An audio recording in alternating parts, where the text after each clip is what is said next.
Bos días a todos, amigos, desde o meu recuncho de Trevinca. Hai uns días, na Sociedade Cultural Albor, presentamos o número 16 da nosa revista Nós, a xente do redor. E por iso que retomo estes espazos nas madrugadas do meu recuncho para poñer voz aos traballos dos meus compañeiros, deste maravilloso grupo cultural que se afana en potenciar a nosa lingua mediante a arte da palabra.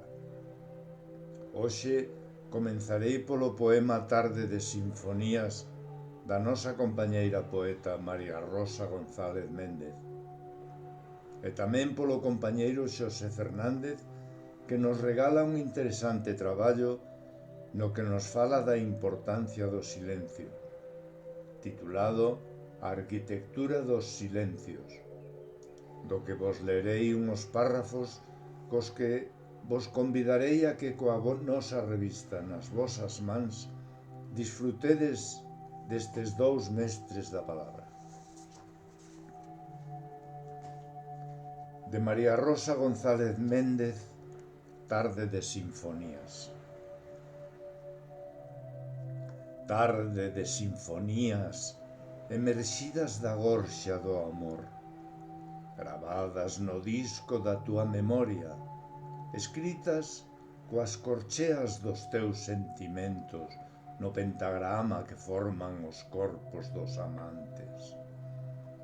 Amantes que se abandonan bailando entre as notas de dous corazóns acompasados, o vals máis fermoso que ningún músico puido plasmar.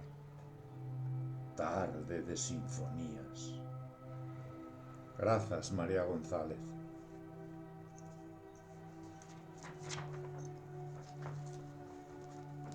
De Xosé Fernández, Arquitectura dos silencios. Ingrávido, levadeiro cal se fora folla volandeira en brisa frouxa, na construcción da alma, prendendo as palabras con alfinetes sobre a pel dorida, como un ronsel florido sobre a reflexión da existencia, na procura de oquedades onde encaixar palabras na onda de pertenza á terra como antídoto das experiencias, cascallos e testemunhas vencidas que gardo na bitácora.